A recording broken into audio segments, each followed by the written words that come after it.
Siapa sangka Sungai Melaka yang dahulunya hanyalah sebatang sungai yang tercemar dengan sisa kumbahan dan sampah kini menjadi salah satu destinasi yang wajib dilawati pelancong apabila berkunjung ke Melaka. Selain keindahan, kebersihan serta suasana damai, uniknya sungai berukuran 10 km itu apabila kedudukannya terletak di tengah-tengah bangunan warisan dan moden bermula dari Taman Rempah sehinggalah ke Bandar Hilir. Melaka hari ini menyingkap secebis pengalaman wira tidak didendang yang terdiri daripada pasukan emergency response team ERT dan unit pembersihan Perbadanan Pembangunan Sungai dan Pantai Melaka PPSPM.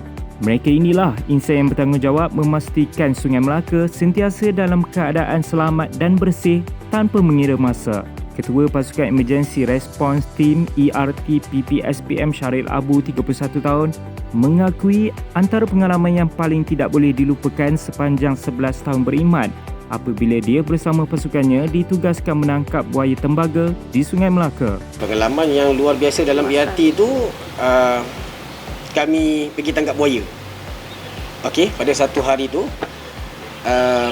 saya standby pagi dan dapat call dari jurumudi yang pilot yang bawa bot mengatakan pelancong nampak anak buaya panjang lebih kurang 6 kaki macam tu lah. Okey. Jadi bila pergi tengok kami pun macam tak percaya lah kan. Sebab biasa kita tengok biawak je kan. So bila kami pergi tengok betul dia adalah buaya tembaga lah. Jadi kami pun terus call penghilitan lah. Penghilitan. Sungai kita ni dia tak ada tebing yang agak susah untuk buat tangkapan tu. Jadi kami bersama tim ERT ni memikirkan macam mana kami nak tangkap buaya tu sendiri. Kami satu tim tu duk fikirlah macam mana nak tangkap kan. Sebab pasang jaring dia terlepas, pasang tu semua terlepas. So ada kawan-kawan duk cakap okey kita try macam kita tangkap ular. Kat sini pun kita tangkap ular juga. So cuba tangkap ular. So bila buaya tu naik moncong, okey kami gambar pergi buat macam tangkap ular tu. So benda tu berjaya lah dapat bawa naik. Dan buaya itu dapat bawa naik, kami terus serahkan kepada penghilitan. Itu pengalaman yang saya rasa orang lain tak dapat. Yang saya tak boleh lupa lah sampai sekarang.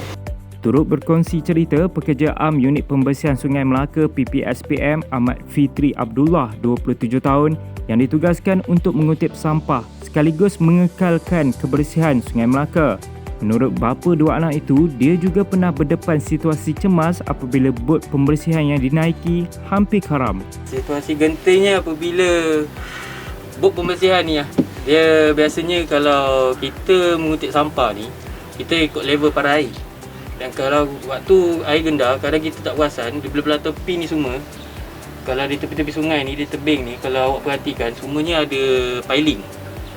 Kalau kita bila tak perasan kita terlanggar, bot tu bocor.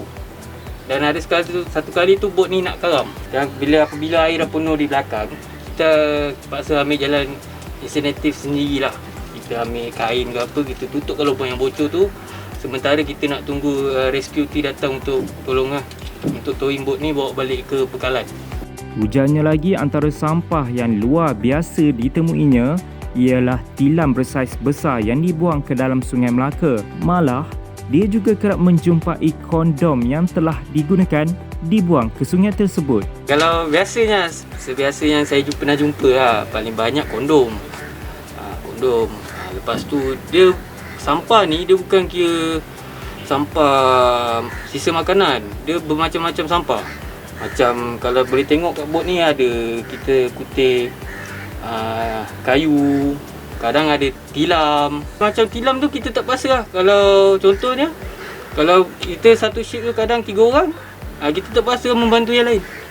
Sebab tilam ni dia punya beban bila dia kena air dia berat. Kalau kita nak seduh pun tak boleh sebab bot ni makin dia mendap ke depan.